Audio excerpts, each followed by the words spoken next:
How's it going, everybody? Hope everybody's staying safe out there. Um, Outside of our normal uh, PD syllabus that we kind of built for the month of June, I wanted to do this special session for you on grit. If you haven't already, please watch the TED Talk by Miss Duckworth on YouTube. It's about 6 minutes. The link should have been sent out.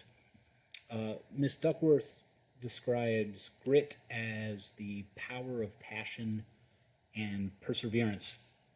She describes her firsthand experience in the New York City school system, studies she conducted, and had some interesting observations.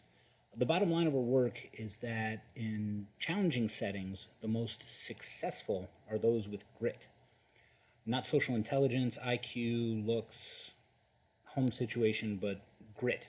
Passion and perseverance for the long term. Stamina, sticking with the future, hard work over a long duration.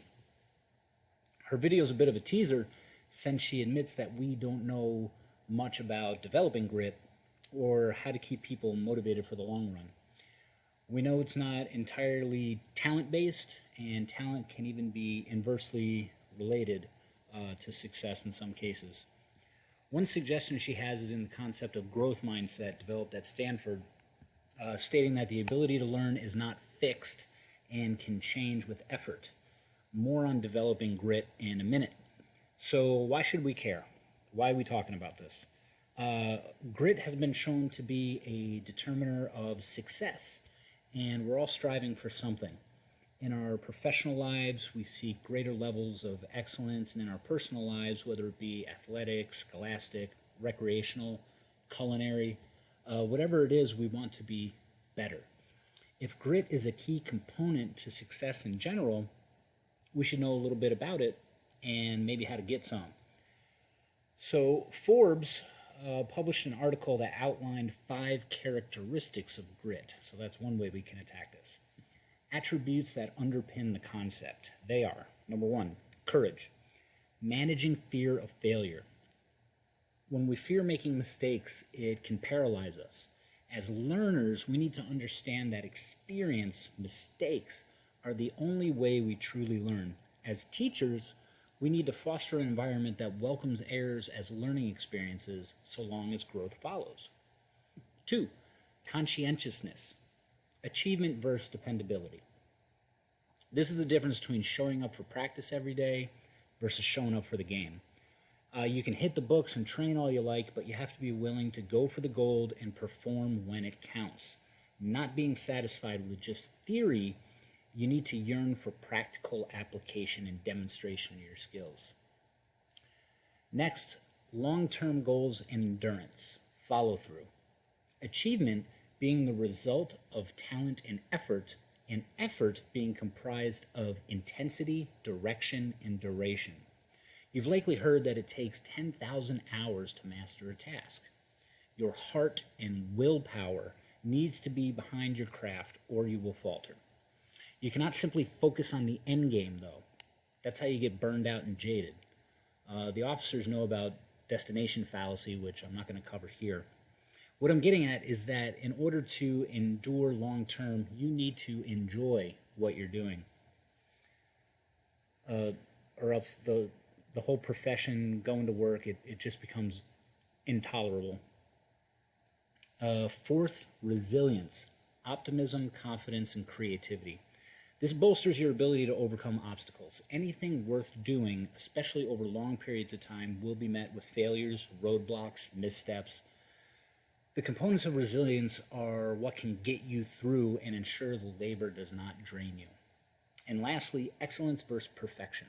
Excellence is an attitude, perfection is an end state.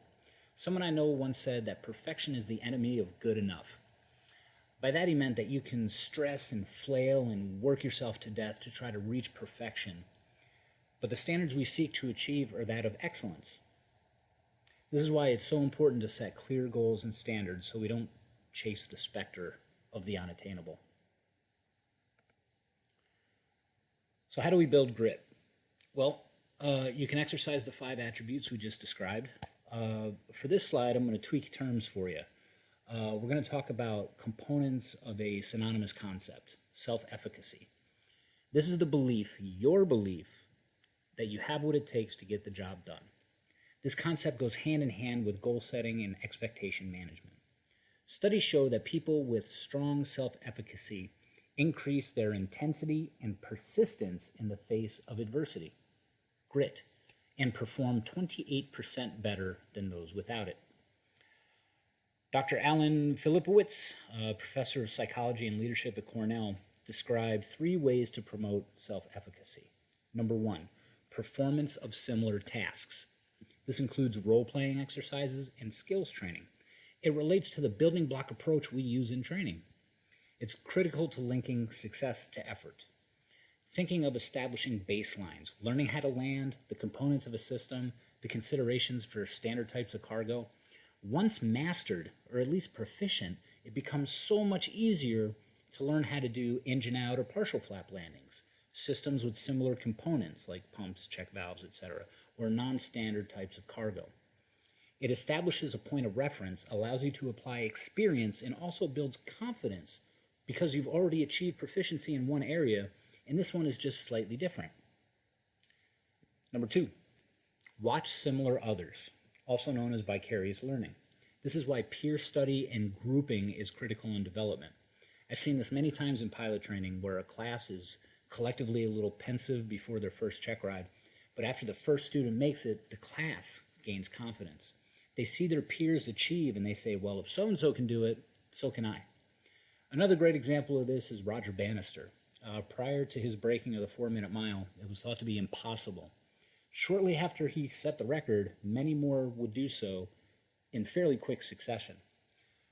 For our teachers, if you humanize yourself a little bit, you can better relate to those you teach and have the same effect as this peer vicarious learning.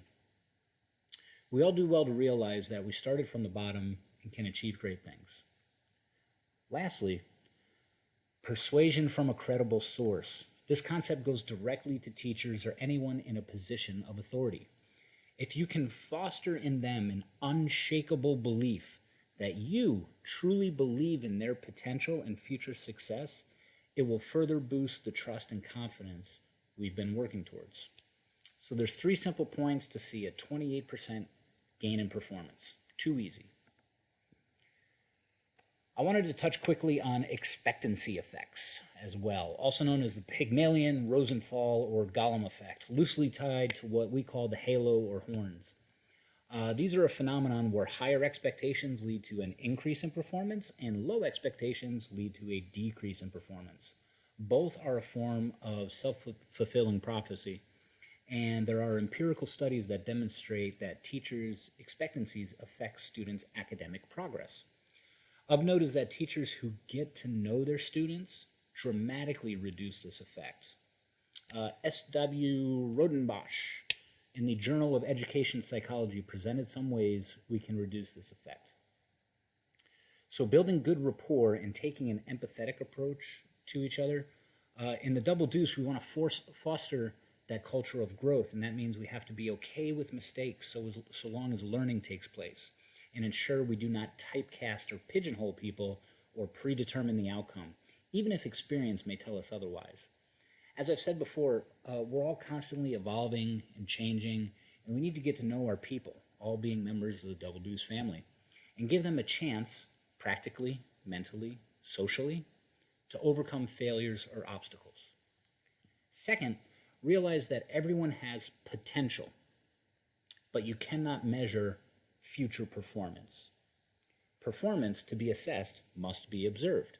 So give others the opportunity to perform, then assess their performance based on objective criteria, and instruct or correct as required.